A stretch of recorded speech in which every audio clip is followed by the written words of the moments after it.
Tonight, Krispy Kreme arrives. On the Run throws open its doors in Port Augusta and providing a helping hand. Volunteers donate life-saving equipment to Port Piries Hospital. This is Southern Cross News with FRASER Goldsworthy. Good evening. Also tonight, the local cafe helping to ask the important question, are you okay? First though, SA Power Networks is advising farmers to take extra care while working around power lines. New statistics have revealed more than 100 incidents involving farm machinery causing damage to the system. It's a concerning number. 125 incidents involving farm activity where machinery has brought down or knocked over power lines and stovey poles across paddocks in rural South Australia since 2012. Seeding and crop spraying complications also caused many of the power blackouts, cutting supply to neighbouring areas for days at a time. Not seen any serious injuries and no fatalities. What we have seen, though, is extensive damage to the electricity network and outages for customers in the area where the damage occurs. Over 20 of the power outages occurred on farms across the region, with SA Power Networks responding to over 6 incidents in the Mid-North and the Yorke Peninsula this year already. We've had 3 incidents so far this year in the Mid-North, and there were 5 last year, and overall 12 since 2012. It's essential to know where the power lines are situated on your property and to dial before you dig. But if you do get caught out, it's extremely important to know what to do because it could be the difference between life and death. Jump out and clear of the vehicle, ensuring you don't touch the vehicle or the ground at the same time, and walk away calmly using very small steps. Rachel Nell, Southern Cross News. The New South Wales Labor Party is calling for the Premier to sack the state's water minister. It comes in the wake of an interim report into alleged water mismanagement along the Barwon-Darling rivers released earlier this week. Labor's message is clear. There's a shocking failure here. One of the great rivers of Australia, the Darling River, that's been the lifeblood of far western New South Wales for centuries, is dying on this government's watch. The interim report into water management and compliance in the Barwon-Darling was released on Monday, labelling the standard of compliance and enforcement as poor, as well as recommending a number of improvements. Labor's called it a damning indictment of the state government's administration of water in Western New South Wales, saying the state water minister needs to be stood aside. Dump Niall Blair and ensure the Nationals are no longer in charge here. The Nationals running regional water policy is like Dracula being put in charge of the blood bank. Locals agree. He needs to be held responsible. He needs to be held to account. He allowed illegal pumping to continue while he was the water minister. He can argue that he didn't know about it, but at the end of the day, the buck stops at the top and he needs to resign and take full responsibility for what's happened. New South Wales Premier Gladys Berejiklian says she stands by the water minister, saying he is outstanding.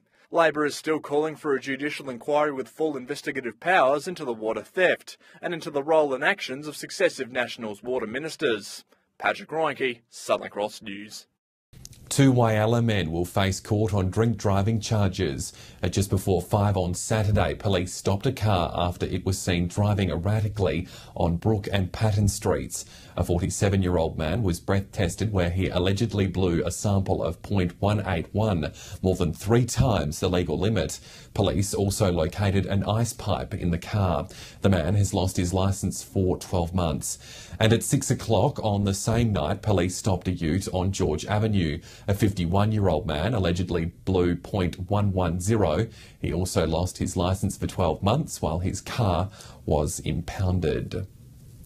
The doors of Port Augusta's long-awaited on-the-run service station have finally opened, drawing crowds of locals. The new servo is offering several fast food outlets, including regional South Australia's first Krispy Kreme. From construction site to convenience store, On the Run has finally opened its doors to the public. Their motto, we never close. Probably the key messages for people that are visiting our site is that we're all about convenience. We're open 24 hours a day for anything you need. After months of waiting, locals are keen to get their hands on the famous glazed donuts, which will be available just a stone's throw away from town. People have visited us this morning for Walk in a Box and Hungry Jacks.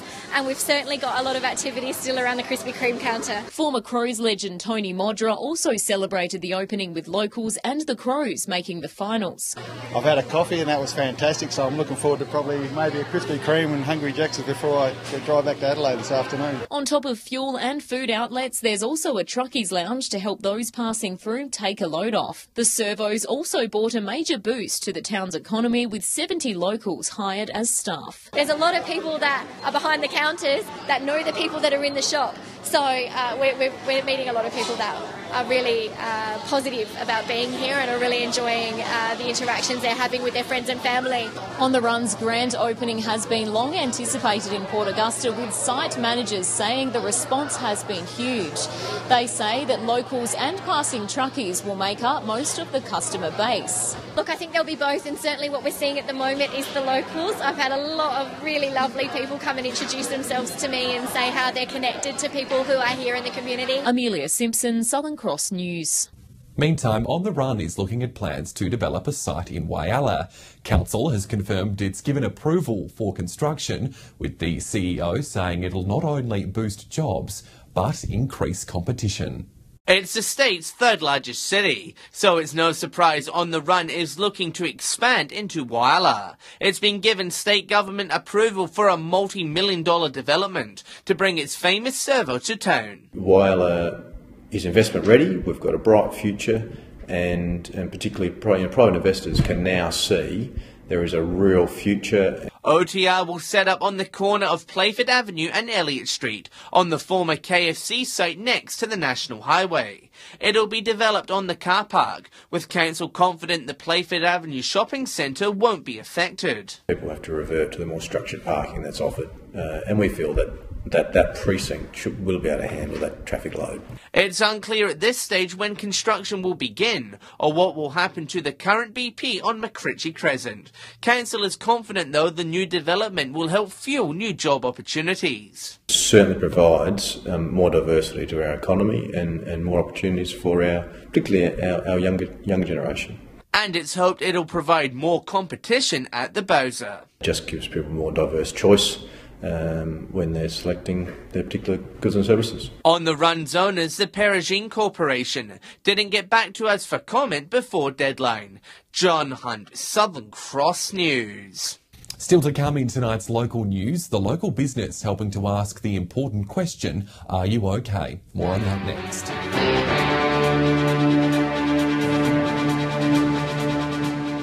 Welcome back. Nearly 2,800 Australians take their lives every year, an alarming statistic that experts say is preventable. So tomorrow we're being asked to ask the question, are you okay, to friends and family, and one local Port Lincoln business is helping to raise awareness. Libby Bell was just 13 years old and had her whole life in front of her. Subject to school bullying, Libby took her own life, unable to tell anyone of the pain she was going through. Tomorrow the nation again asks, are you okay, in a bid to open communication to those around us who may be suffering and prevent Libby's story from repeating itself. Asking are you okay is absolutely early intervention, and we can all support each other by asking that question. West Coast Youth Services in Port Lincoln works to help spread awareness about the day. There's amazing community groups in this region, but it's also businesses, local businesses that can get on board. One of those businesses is the Rogan Rascal Cafe. It's planning on having special coffee cups to help promote the cause. It's really important to promote the wellness in the community, to just make sure your mates are okay. The cafe, run by local women, believes the initiative is vital in a regional town like Port Lincoln. Mental health is something that's been coming up a lot lately, and it's super great that we're getting the conversation flowing about it, so yeah, it's definitely important. They're always on any sort of community and wellbeing initiative, so I'm so excited and can't wait to get myself a cup of coffee tomorrow. Jason Kemp, Southern Cross News. The Broken Hill Earth Cafe is reporting a bumper trade following its grand relaunch last week. The owners say the response from locals and tourists has been incredible, with dozens of people coming through the doors. A week and a half after reopening its doors, and the Earth Cafe is chock-a-block. We've had a nice, steady, constant stream of people coming through. We definitely do get our busy periods here and there, but for the most part, it's just unreal to be up and running and to have a lot of people coming up here and seeing the whole entirety of Broken Hill. A mix of locals and visitors have stopped by the scenically located cafe at the top of the line of load to grab a coffee and a bite during the day. You can see in their face, they're smiling, they're happy, they've wanted it to be open for so long, and now that it finally is, it's really, really good to see. There's also been a great turnout for the Thursday, Friday and Saturday night tapas option when the cafe transforms into a wine bar and restaurant. Feedback that we got from the night was all very good. Our chef did an absolutely incredible job of cooking everything. I don't think a single person was upset with the way the food tasted, so I think it was a very good start to our tapas. It's all been a major learning curve for the owners, but they're taking it in their stride. Just take it day by day, and every day we're learning more and more things. We're becoming more and more efficient every day that goes by, learning little tips and tricks on how to make our system easier for ourselves to use. Patrick Reinke, Southern Cross News. Port Perry's hospital has received vital life-saving equipment through a generous donation from volunteers. Staff will now be using the new technology in several departments across the hospital. A potentially life-saving donation. Port Pirie Hospital has received nearly $6,000 worth of equipment.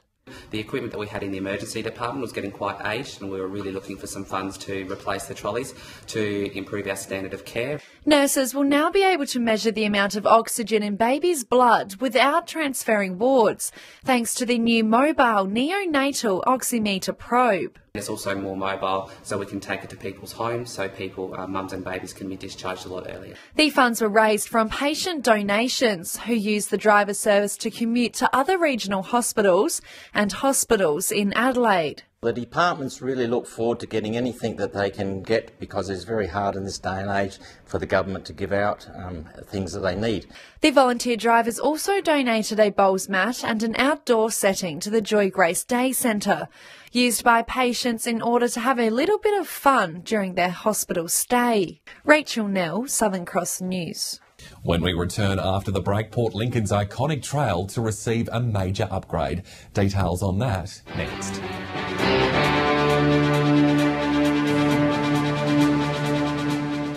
Welcome back. Port Lincoln's iconic walking trail is set to receive a major facelift. Council has announced it'll inject $500,000 into an upgrade to make the Pankala Trail safer and more accommodating for users. Taking a step in the right direction, the Port Lincoln Council has committed to a renewal of the city's famous walking trail. A lot of people use the Pankala Trail, and this area through the wharf is a difficult spot to negotiate. The iconic trail stretches from one side of Port Lincoln to the other. In recent years, though, the trail's seen better days, especially near the busy wharf, posing a safety risk to pedestrians. A major concern for the port authorities and for Flinders Ports, properly control the movements of both traffic and pedestrians. It's also hoped the upgrade will help the city's tourism, where it's expected to wow cruise ship passengers who dock in the town. Having a properly delineated path that directs them through to the city, 10-minute walk. The council aims to have the complete plan finished soon, with work on the trail beginning next year. Major plans, and probably spend $500,000 or so over the next few years on this part of the trail. Jason Kemp, Southern Cross News. Well, preparations are in full swing for Whyala's annual charity ball. A local youth arts group has been chosen as this year's funds recipient in a bid to ensure its programs for budding young artists and performers can continue. Whyala's young tradesmen and professionals have run a charity ball for the last 4 years to help raise vital funds for local community groups. With the city's economic pain forcing businesses to cut back on support, the ball aims to fill that funding gap. We just want to get out there and get involved in the community and really try and give back to the Whyala community. This year's ball will be held at the Westlands Hotel on October 28, with the Faces Art Group selected as the recipient charity. The group says it's thrilled to have been picked. We've had a really hard time over the last couple of years in arts funding, and it means so much to us to have the extra money to be able to deliver more in our existing programs. The money will support a number of classes the group teaches. Funds will also go towards purchasing new equipment for its circus classes. So our circus kids who are getting older and more skilled have more equipment so they can achieve more with their circus skills. Donations are also being sought for a number of auctions that'll run during the ball. That with this positive news that we've received recently, that everyone can become involved in this and really get behind a whaler charity. John Hunt, Southern Cross News. Petrol prices are on their way back up this week, with many towns across the Spencer Gulf seeing spikes. Here's Patrick with this week's Fuel Watch. It's probably a good time to top up your tank as petrol prices look to be back on the rise. Let's start with unleaded. Port Lincoln is the first of many Spencer Gulf towns to see red, but it's only minor. Whyalla joins Port Lincoln on $1.25 as well, and so does Port Augusta after a slight drop, and Port Pirie after a slight rise.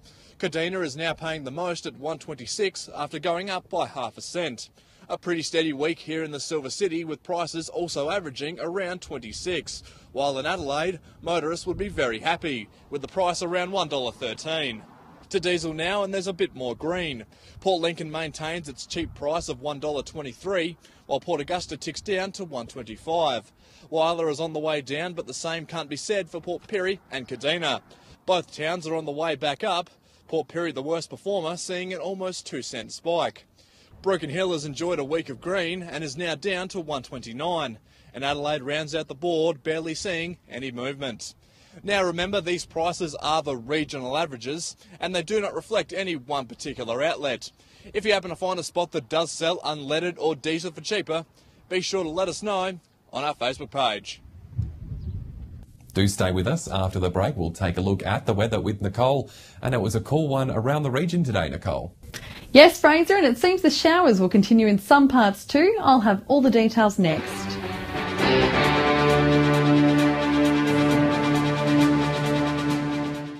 Welcome back to the weather now. A bit of a cooler day across the region with showers in most places.